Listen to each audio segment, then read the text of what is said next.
The NHL Draft Combine has come and gone. Has this solidified any Blue Jackets' thoughts on who they're going to take at fourth overall, or has it just made things a lot more complicated? We're going to talk about that on today's Locked on Blue Jackets.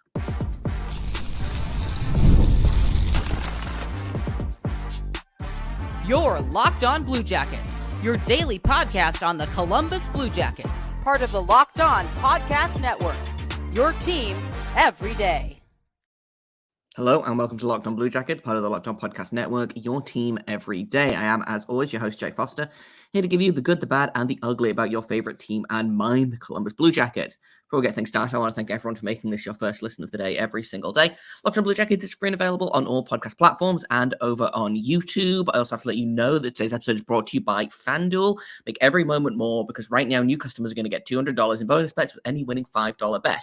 Just visit FanDuel.com/lockedon to get started. Lots to talk about today. Kind of a grab bag of episodes. I want to talk a little bit about the draft combine. I want to talk a little bit about the draft itself and the rumors and things that we're hearing there. And I want to talk about the Monsters. I want to talk about Denton Mateychuk. I want to talk about how the Monsters are still fighting to keep their season alive after two very strong games in Cleveland. And we've got a lot to talk about, so let's get right into it. Let's start off with the combine, all the combine news, updates, etc. For a long time, or not for a long time, but for a while now, the Blue Jackets have been given Anton Silayev as their mock draft pick, basically universally. Then combine comes around, and I believe the two players that the Blue Jackets took out to dinner were Cayden Lindstrom and Beckett Sennecke, who is that was a kind of a surprise to me. I know we did an episode on him last week or the week before, but he wasn't really someone that I was looking at to be in that kind of group of people that the Blue Jackets were like, hey, let's take them out for dinner. And so usually what happens is teams only get 20-minute interviews at the combine. If they want to spend more time with the prospect, then they'll take him out for dinner. And then, it gets a different setting. It's a little bit more informal, perhaps. I wasn't surprised to hear that Cayden Lindstrom got a dinner invitation. I was a little bit surprised that TJ Ginla didn't get an invitation. That being said, Ivan Demidov and Anton Silayev were not at the combine because they were both in Russia. And I believe it's very rare, for a Russian prospect to come to the combine. It might be something to do with their contract situation in the KHL. I'm not 100% sure, but no Demidov, no Silayev. So take the dinner invitations and everything with a grain of salt. What is interesting to me is, well, there are a couple of things that are interesting to me. Number one is the Sennecke thing, which we've kind of talked about.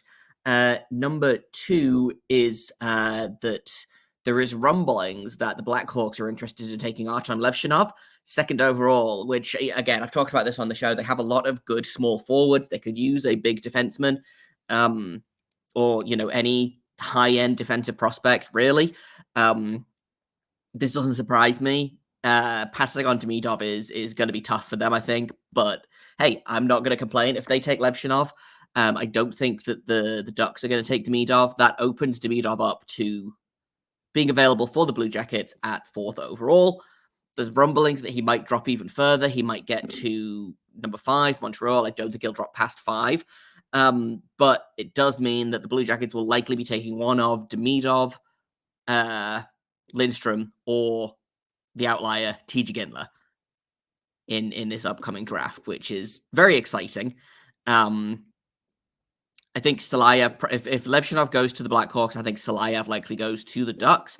I don't see the Ducks taking a forward. They already have, swapping Jamie Drysdale for Kudagotier. They have too many top forward prospects right now. And I know that you can never really have too many prospects, but I think another defenseman in that group, especially a big one like Silayev, I think will be good for the Ducks. We know that they like prospects with size anyway. So we'll see how it goes. I'm feeling positive. about the draft, more positive. And this is kind of I've been thinking a lot about it kind of over the weekend-ish / end of last week. Like, obviously, new GM is going to listen to the scouting department. He's going to take into consideration what the organization wants and needs. But I wonder if the draft thoughts have shifted slightly since bringing Waddell on board. And I know he didn't do a ton of the Carolina Hurricanes drafting. I know that was, I want to say, Darren York, the AGM for the Hurricanes, did a lot of the draft stuff and the scouting and whatnot. So maybe he's content to let the scouting department do their thing. I was interested to see Kekalainen at the Combine. He's obviously still under contract with the Blue Jackets. They just relieved him of his duties, which I guess means that they're going to pay him until July 1st, and he can kind of do what he wants. He was at the Combine. He was working with Vili Siren and Trevor Timmons, who are the kind of the leading scout guys in the organization. So, and I'm fine with this. Like, I've said it on the podcast before. Like, I've said it a lot. Kekalainen's strength was scouting. It was drafting. If he wants to help this team out with the draft, then that is absolutely a-okay, fine with me. But I am interested to see if kind of as we get closer and closer to the draft, all of these rumblings, all of these rumors kind of come out about like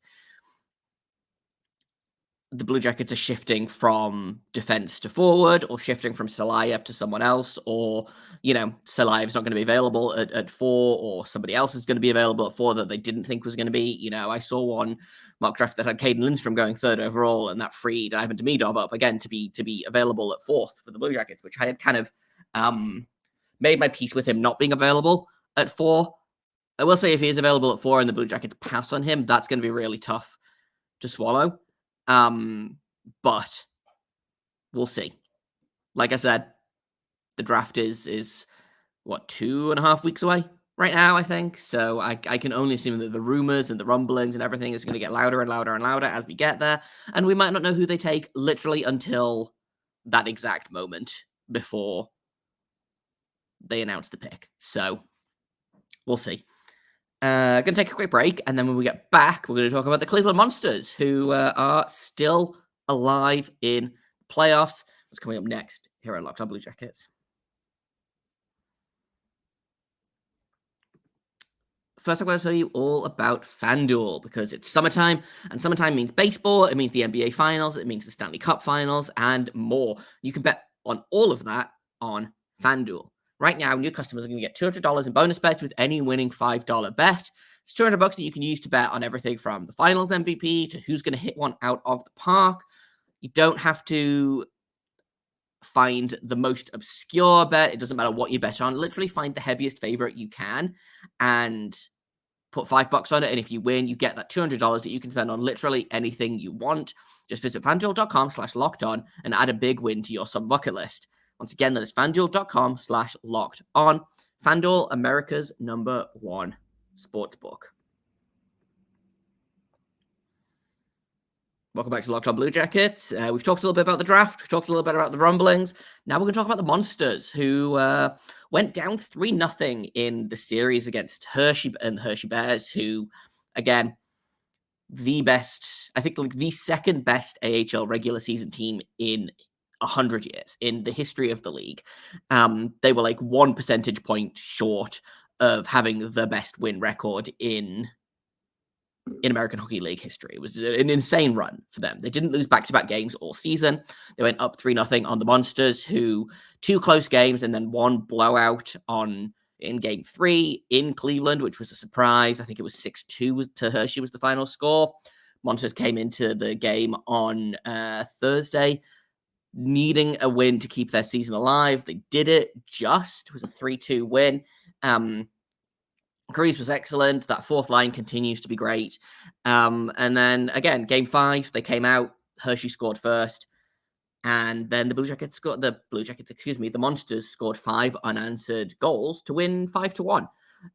So, still alive. The series is still 3-2 in Hershey's favor. The series have gone back to Hershey, which Game 6 is tonight. Game 7, if necessary, will be on Wednesday. The Monsters need to win both of these games to make it to the Calder Cup final.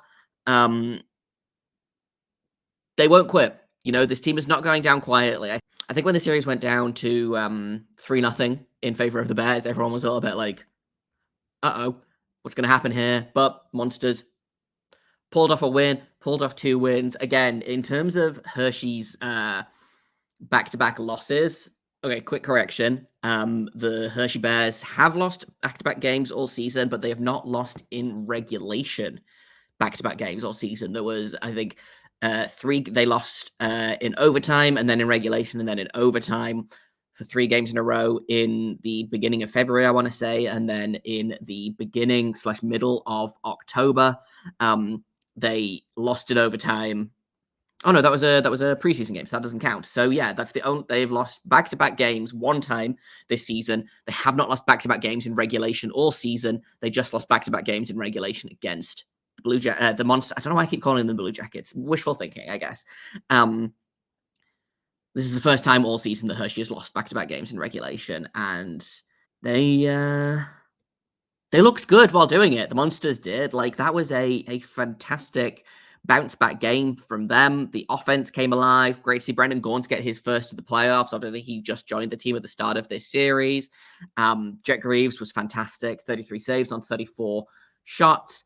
Josh Dunn continues to be a leader on this team. Like, that fourth line again, and I know we've talked about how, you need your Trafford Kolanskis to wake up. You need your James Malatestas, your Luka Del Balbaluzes, your Tyler Angles, ideally, your Mikhail Puchers.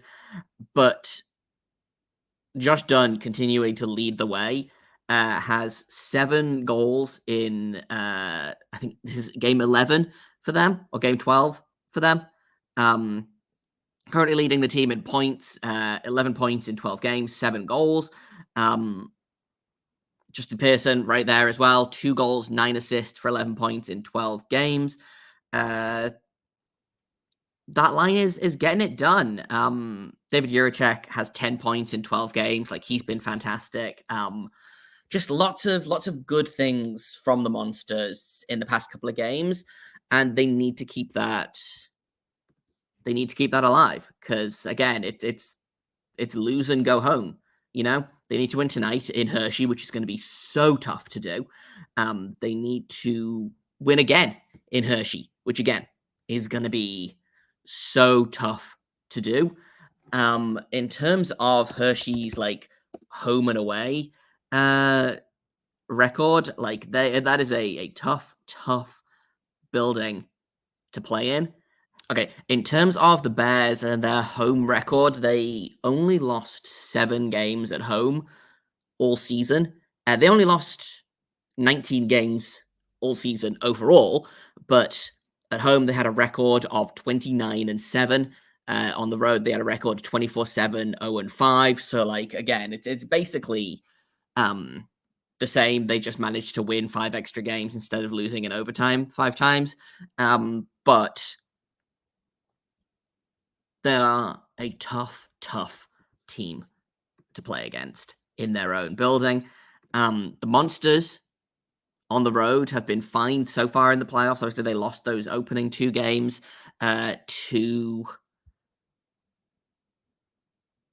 Hershey. They lost a game in Belleville, then came back and won the second. They didn't lose a game in Rochester, so we'll see how it goes. Their record on the road is 20-10-3-3. So 20 wins, 16 losses. So they're about 500. But if there was ever a time to beat a team, it's right now. I think it's tough. It's a tough ask.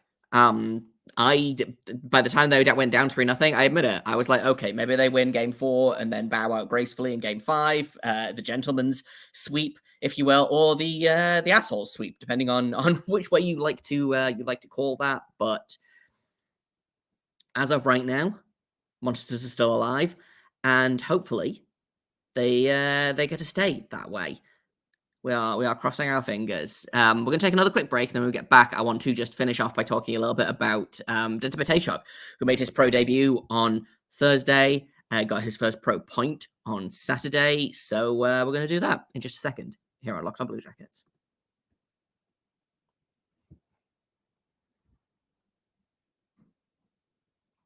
Welcome back to Locked On Blue Jackets. We're talking all about the Cleveland Monsters right now, and we're about to be talking all about Denton Mateychuk, who is fresh off of a fantastic season, his final season with Moose Jaw of the WHL Defenseman of the Year, WHL Playoff MVP.